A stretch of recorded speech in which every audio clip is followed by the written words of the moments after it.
How to fix Apple Watch not counting exercise minutes correctly. First, update personal data for more accurate exercise minutes. Step 1.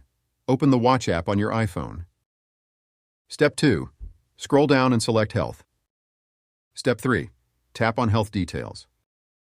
Step 4. Tap Edit in the upper right corner. Step 5. Tap on the rows to update your personal information. Step 6. Tap Done in the upper right corner when you're finished updating. Second, check your Apple Watch location tracking settings. Step 1. Open the Settings app on your iPhone. Step 2. Scroll down and tap on Privacy. Step 3. Tap on Location Services. Step 4. Make sure the Location Services toggle is green, which means it's enabled. Step 5. Scroll down and make sure Apple Watch Workout says, While using. If it doesn't, tap on Apple Watch Workouts. Then tap on While using the app and make sure the precise location toggle is toggled on. Third, calibrate Apple Watch.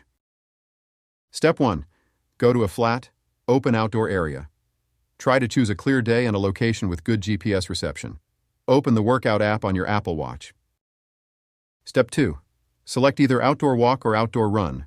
Walk or run at your normal pace for at least 20 minutes. This activity will calibrate your Apple Watch to your pace, steps, and distance so that you can get a more accurate accounting of your activity metrics, such as exercise minutes.